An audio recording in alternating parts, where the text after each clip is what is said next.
The following program and the funding of the 2018 Hiri Lagatoi's construction was proudly sponsored by Steamships. For generations, the Hiri trade was a Motuan tradition born from an ancient legend describing the shipbuilding and seafaring skills required to undertake annual voyages to the west in search of food during the dry season. As legend goes, Edai Siabo, who was a master Dogon catcher from Boira village, sailed with other men to a small coral island to catch dugongs. And that night, while the other men slept on the island, Edai and his son slept on the canoe. During the night, a spirit appeared from the sea, seized Edai, and dragged him under the water headfirst into a small cave among the rocks. The spirit told Edai, "I have brought you here to tell you how to build a large sailing ship, which will be called a Lagatoi." Early in the morning, the other men found that Edai was missing. They searched and called out his name, but there was no sign of Edai. When Edai's son awoke, he too wondered what had become of his father. As he leaned across the edge of the canoe to scoop a handful of seawater to wash his face, he spotted his father in the clear water below. Edai's son calls out to the other men on the beach that he has found his father. They help pull up Edai onto the canoe. And while the men were weeping over their drowned friend, he suddenly opened his eyes. His relieved friends asked him what had happened, and he told them that a spirit had taken him into his rock cave and instructed him how to make a Lagatoi and about the Hiri trading voyage on which the Lagatoi must sail. So Edai promised that he would explain all when they returned to Boira village. Edai carefully built a model of a Lagatoi. He tells his clanmen, recalling the designs of what the spirit had told him and how they should follow and obey the customs. The next morning, as Edai took the model Lagatoi to the beach to try it out, the people of the village followed him with amazement. He placed the Lagatoi on the sea and it sailed along quickly. He then followed the little Lagatoi while beating the bamboo and sang the songs the spirit had taught him. As the weeks passed, Edai and his clanmen started to build a Lagatoi. They collected bush materials, big logs, bamboo and cane. They loaded clay pots to trade for sago. The villagers sang the songs Edai taught them, and only with the bamboo instrument to farewell the Lagatoi.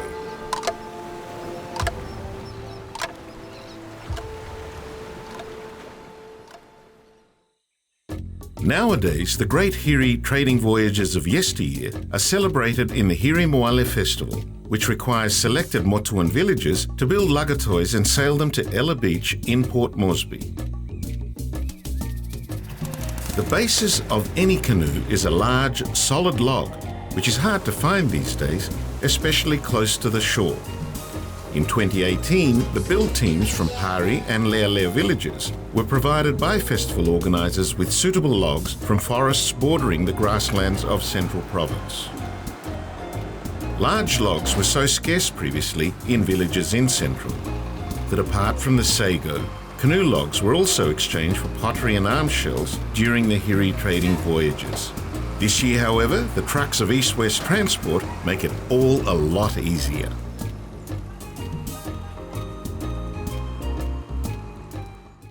At Lealea village, the first job is to hollow out the logs with axes.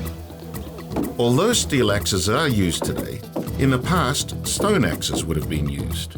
This would have made it a much longer, harder task than we see today. Traditionally, a village man wishing to build a Lagatoi would seek supporters to help build and sail it with him. Such a team leader was known as Badi Tauna, and his first assistant was called Dori Tauna. Once shaped and more or less hollowed out, the canoe hulls are dragged closer to the water, ready to be joined together. At Pari village, the build teams have gathered nipa and pandanus palm leaves from the nearby grasslands and brought them to the village to carefully weave into sheets. Firstly, bush vines and tree bark are soaked in salt water and then cut to length. This a communal activity involving many of the Baritauna's family members. Preparations for a Hiri voyage and construction of a Lagatoi have to be started many months before the planned departure to ensure that everything is ready by the time the trade winds change.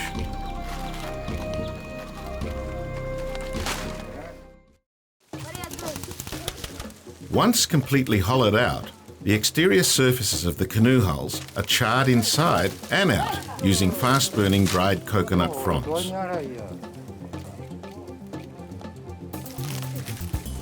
This procedure helps the hulls to be more waterproof, an important factor during the long Hiri trading voyages to the Gulf through sometimes rough seas.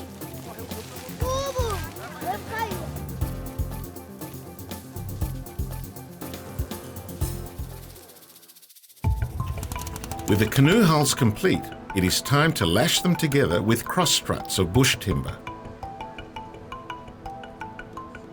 For this canoe, 3 hulls are being used, but traditionally it was often more in order to provide a more stable sailing platform and to enable the Lagatoi to carry more pots to trade.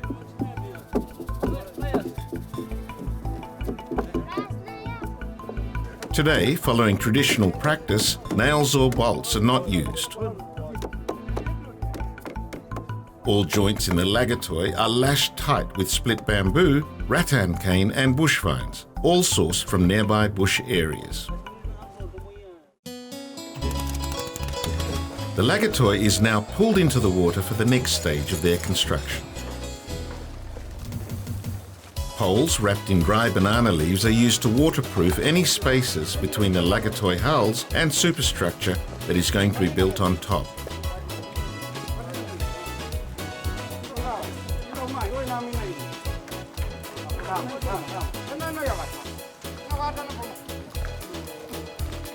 They are tied very tightly to the top edge of the hulls.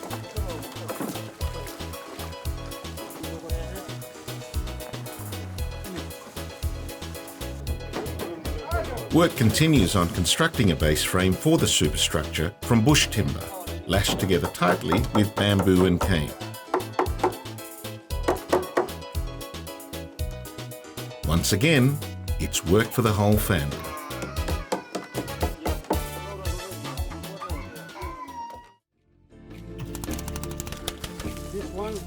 As more bamboo is required, the Pari build team travel to nearby bush to collect more lengths of bamboo.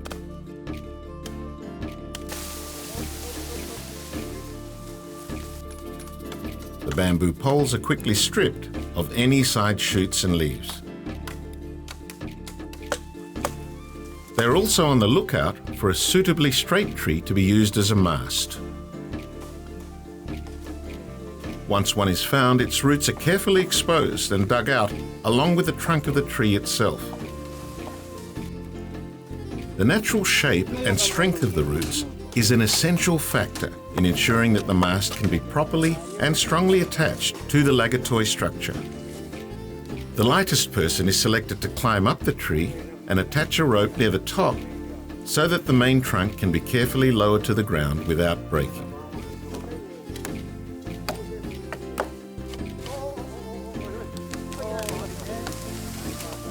The tree selected as the mast is carefully felled and carried, along with the bamboo and other necessary bush timber, back to the village to be installed in the Lagatoi as it continues to take shape.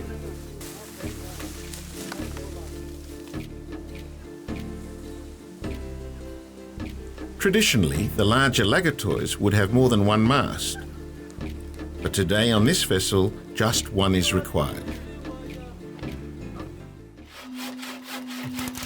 framework for the Lagatoi superstructure is gradually being constructed with rough-cut bush timber lashed together with cane and split bamboo.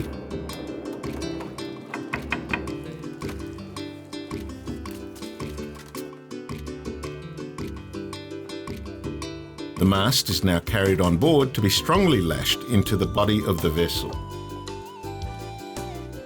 The broad spread of the roots assists in attaching the mast to the rest of the Lagatoi frame and superstructure.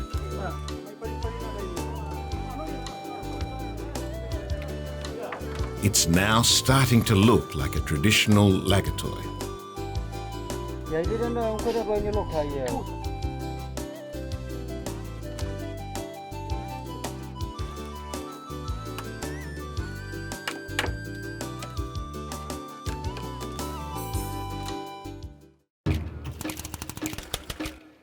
It's time to finish the rest of the Lagatoi superstructure at Lealea village.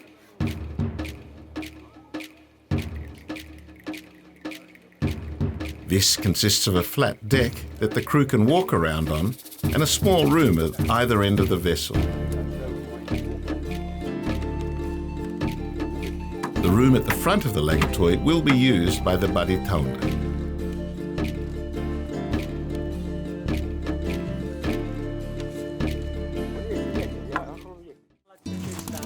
Now sheets of woven pandana sleeves are attached to the Lagatoi superstructure frame.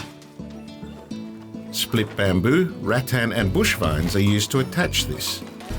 It serves to protect the Lagatoi crew from wind and rain whilst at sea. Traditional Hiri voyages to the Gulf took several days, so such shelter was important.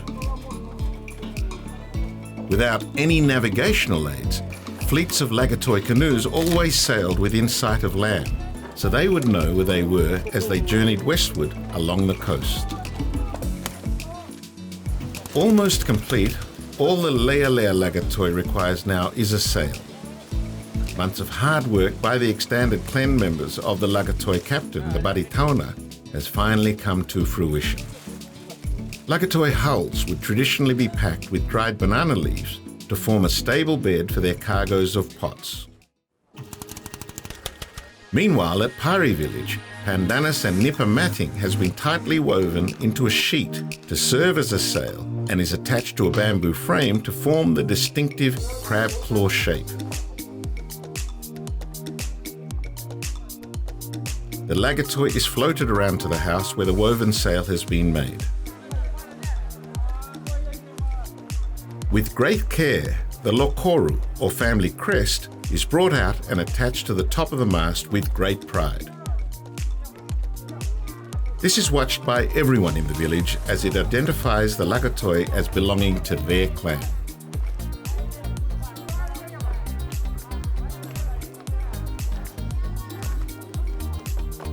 The sail is brought out, carefully carried to the vessel, and once at the base of the mast of the Lagatoi, it is hauled into place.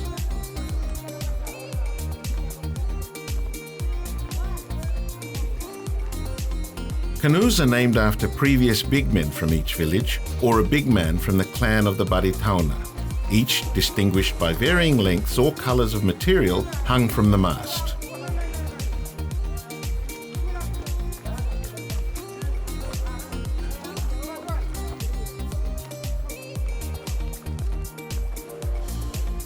However, today in Pari village, the name of the canoe has been proudly stencilled across the sail. The Lagatoi is under sail, travelling before the wind, in the same way as the Hiri fleets of yesteryear travelled westwards with the trade winds starting from August, the southeasterly Laurabada. They would return eastward months later with the January monsoon winds, the northwesterly Lahara. Today, the Lagatoi is heading to Port Moresby to participate in the Hiri Moale Festival. Ella Beach, traditionally called Era Kone, has shallow waters where turtles previously came ashore.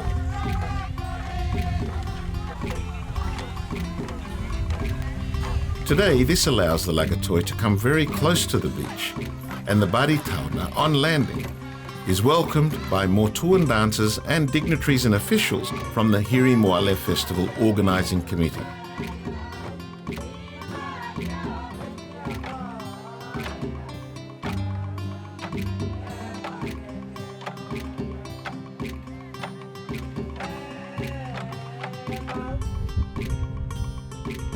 Hiri Moale festivities include speeches expressing their pride that the traditions of the Motuan people are being preserved in the construction and sailing of the Lagatoi to Ella Beach. The canoe-borne visitors and other guests are entertained by Motuan dances. Another Motuan tradition is that of tattooing, mainly arms and legs. Hiri Moale is an opportunity to adorn the arms of the dancing ladies with images of clan totems to complement their full and swinging grass skirts. In the background sits APEC House, constructed to host APEC Nation leaders in 2018. Appropriately, when viewed from the air, the shape of APEC House mirrors that of the crab claw sails of a Hiri Lagatoi, also keeping the Motuan culture and traditions alive.